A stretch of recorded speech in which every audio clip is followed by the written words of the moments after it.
Hey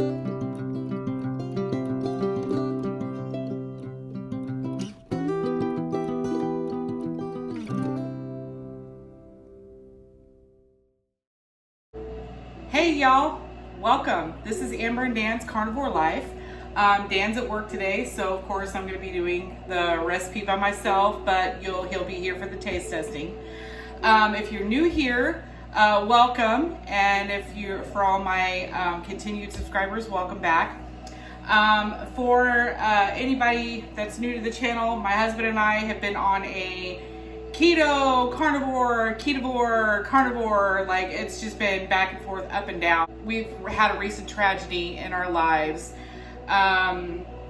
So my second child, my daughter, who's still in California, she had been struggling through her pregnancy towards the end there, with her diabetes, and we got the news about a week and a half ago that the baby had suffered a fetal demise and she had to go in fast labor, and he was unfortunately stillborn. So that has weighed heavy on me and my family. It's been hardest on me because I'm here and I physically can't be there for her, so it's just been really hard to get through this. And I mean, we're slowly getting through it, and we've just been praying a lot. We've had a lot of people praying for us and for them especially, because I mean, no one should ever have to go through this. I wouldn't wish this on my worst enemy, which I don't really have any enemies, but you know, it's one of those things that you don't think is ever going to happen. And we have tried to help her, you know, fix her diet, and which she was taking it a little more seriously during the pregnancy, but we have tried so many times to help her fix her diet and get her diabetes under control, and it's just been a struggle with her. And you know, there's only so much you can do. I mean, you can't force anybody to do anything. So hopefully, we're hoping that this is something that she will definitely take in and come to realize that, you know, diabetes is not something to just throw on the back burner and leave it until you're ready to handle it or whatever. It's something pretty serious. Like my husband and I, we take our diabetes very seriously. Now, I'm not having any more babies. My oldest is 17, and you know, I'm done with the babies, but now it's time for grandbabies, and you never think that you're gonna lose he was gonna be our first grandson. And then my oldest daughter is right behind her with our second grandson.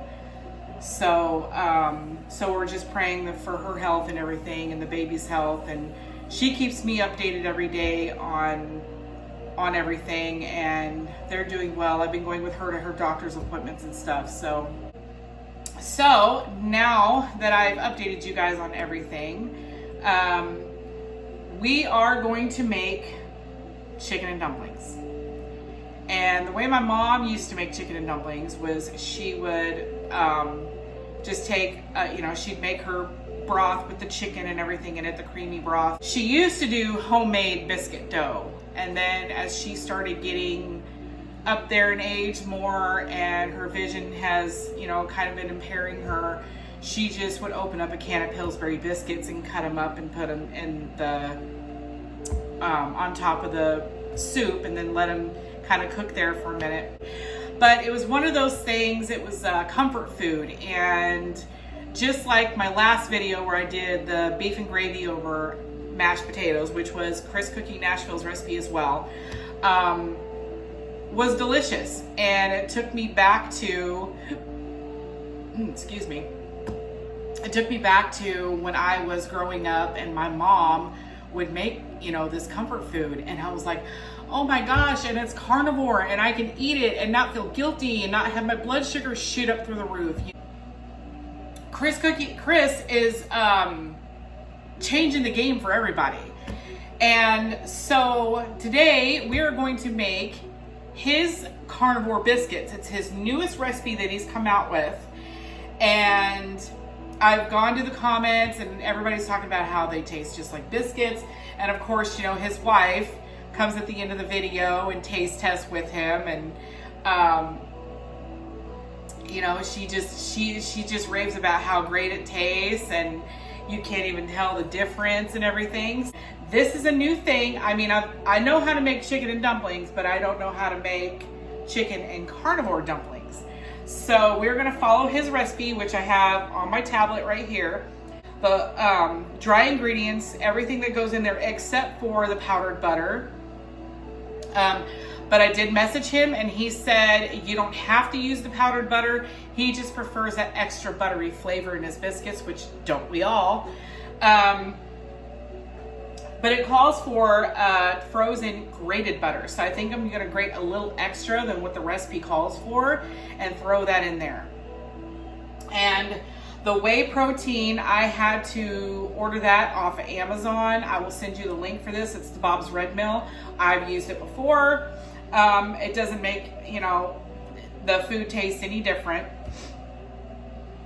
And so for the wet ingredients, you don't need eggs for this, but you're gonna need vinegar and softened cream cheese, and of course some melted butter to brush on top of the biscuits. But that's for if you're baking them. I'm actually just going to make the dough and then put them in the chicken soup. So anyway, without further ado, let's go ahead and get started on this recipe. Here is everything you need for the dry ingredients for ChrisCooking Nashville's carnivore biscuits. Okay, so first thing we're gonna do is we're gonna take, I have one 11-ounce chicken breast here, which I pretty much trimmed up before I froze it. And then I have 2 pounds of chicken thighs here, and we're just gonna clean these up and chop them up. Alrighty, we have trimmed up our chicken thighs and 1 chicken breast. So we have about 3 pounds of meat here, and then we are going to come over to the stove. Okay, so we've got our pan heating up right now with some olive oil and some butter in it. And then once that's all the butter's melted and it's ready to go, we're gonna throw the chicken in because we wanna get a good browning on it, and because that's where all the flavor's gonna be. Okay, y'all, so we got our chicken in here and it's almost time to toss it. So I just want to show y'all what I'm putting in. So I have some pink salt. And remember, if you've been on my channel, you've seen my channel, I don't measure. I just sprinkle it in until I think it's enough. Got some black pepper.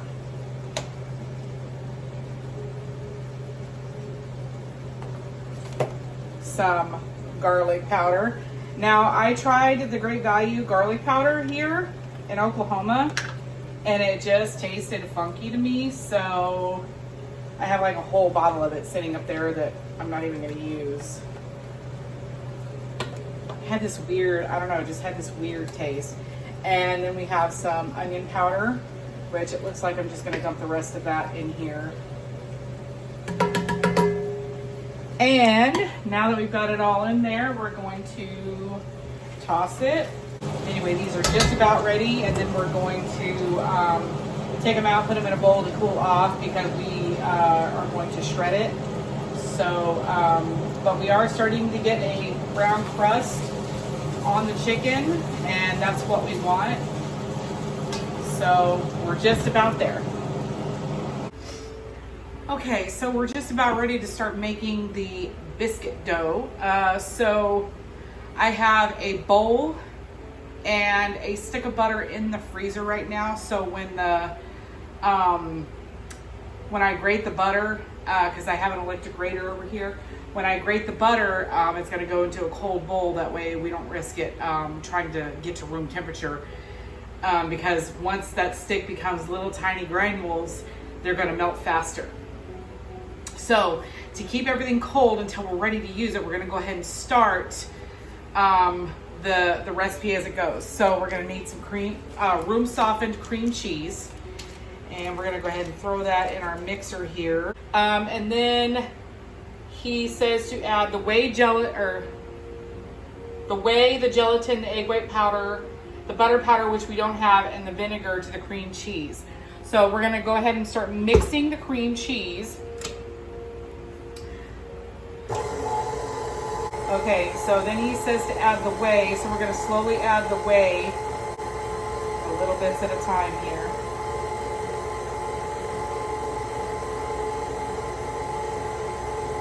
And then we're gonna add our gelatin. And I have everything pre-measured out here, so if you guys want to know the exact recipe, you can find it on his ChrisCooking Nashville website, or you can go to youtube.com, or YouTube, and look it up there. And his channel is the same as his website, ChrisCooking Nashville. Okay, we go ahead and add our whey, our gelatin, our egg white powder.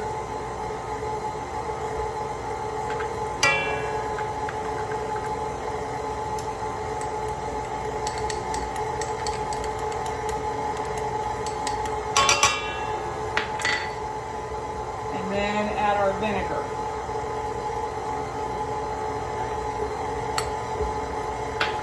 And I'm going to have to get a spatula and scoop some of this out.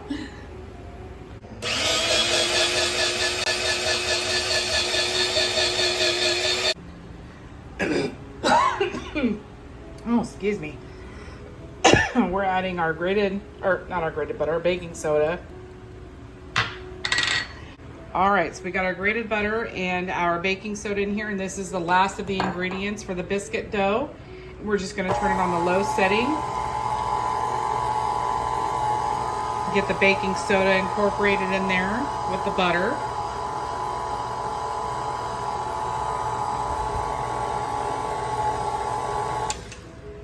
All right, so we've got all the biscuit dough mixed up, and it is even sticky like a dough.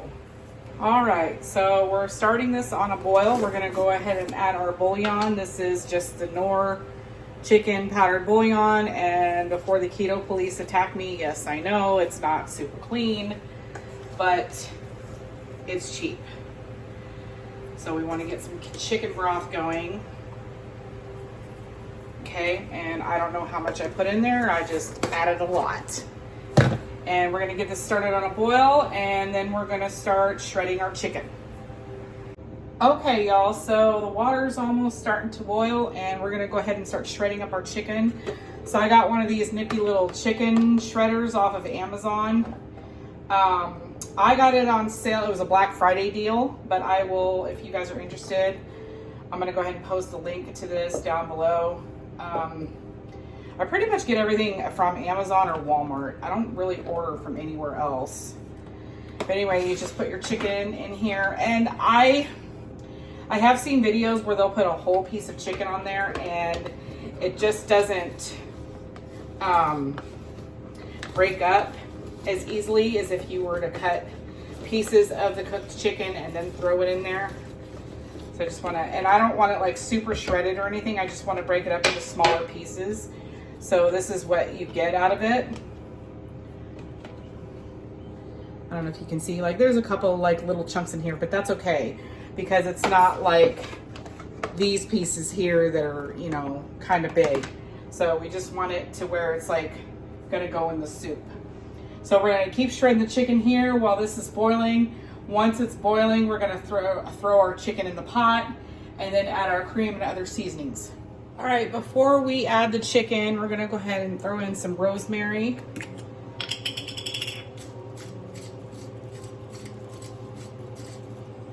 Probably about 1/4 teaspoon, 1/2 teaspoon. And then we're gonna throw in some garlic. I always store it upside down and when it's in the squeezy bottle. Probably about 2 teaspoons in there.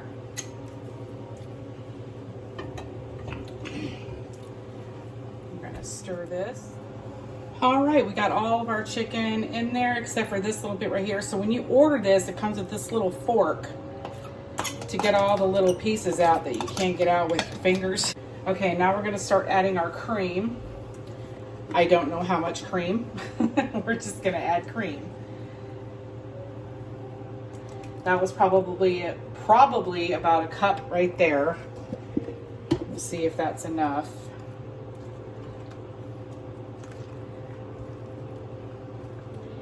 Yeah, that should be good. And then next, the grated butter we have left over from the biscuit recipe earlier. We're just gonna go ahead and add the rest of that. Okay, y'all, we're gonna start adding our biscuit dough. Now, this is the ultimate test right here, because with the normal biscuit recipe, and I'm just adding in tablespoons, because of the gluten and the flour that's in the biscuit dough, that's what thickens the broth. So we'll see if this does the same thing. If not, I do have some xanthan gum if we need it. Okay, y'all, so I did add half teaspoon of the xanthan gum, because as it's boiling over here, it doesn't look like it's thickening up. And the dumplings are holding together. They, you know, they don't look like the normal biscuit dumplings, but they are holding up. They're not separating in the liquid or anything. There's like a little tiny bit of separation, but that's just, I think, pieces breaking apart. But like I said, they're still holding together. So I did turn the heat down to low. But I think our dumplings are finished cooking. And so we're gonna go ahead and give this a try here in just a minute. I'm gonna put it in some bowls to let cool, and we'll be back for the taste test. Mama's chicken and dumplings recipe with ChrisCooking Nashville's Carnivore biscuits as the dumplings. And ooh, so we're gonna take our first bite here. Want some chicken in there too.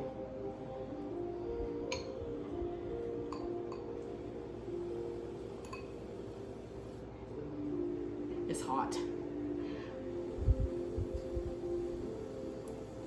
I lost my chicken. Hell, that's a shame.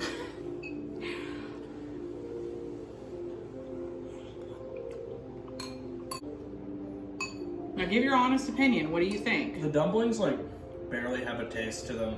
It mostly just kind of tastes like a chicken soup. All right, so there we have it. We made carnivore chicken and dumplings today. I think next time what I'm gonna do though is make the biscuit recipe like he does, and then kind of half bake them to get them kind of cooked through. His recommended cooking time is 12 to 15 minutes. I think I'm gonna bake them for like 8 minutes. Because like I said, they still held together. Like I have one here, you know, they held together pretty good, but maybe it'll be a different texture if we kind of bake them a little bit first and then put them in the soup. But other than that, it had great flavor. It was good. Hubby just got home from work and he doesn't want to get dressed for the video, so we're gonna get his opinion. Hey, what'd you think? It's good? Okay, hubby likes it. So anyway, but this is my last fall comfort food video because it is starting to warm up here. So we're gonna start doing some more spring, summery type meals. So Chris at ChrisCooking Nashville, keep them coming because like I said, you have been a game changer for us, and I've been able to take some old comfort style foods and make them again, but without the guilt, without the carbs and everything. Which is another thing I wanted to bring up with this recipe. If you are just low carb, you're not strict carnivore or whatever, you can add the shredded carrots and the chopped celery and the onion like you would a normal chicken soup recipe. Well, that's what we would add anyway. I did put in the rosemary though and the garlic just to get that, you know, little bit of, you know, from home flavor. But this is a carnivore meal through and through, and it is delicious. It's satiating, it's filling, and I liked it. So 10 out of 10 would recommend. ChrisCooking Nashville's biscuit recipe is legit. So maybe next time I'll make some actual biscuits and try it that way. So anyway, thank you all for watching. And if you haven't subscribed yet, please subscribe and go ahead and like this video if you like this video. And we'll see you in the next one. Bye.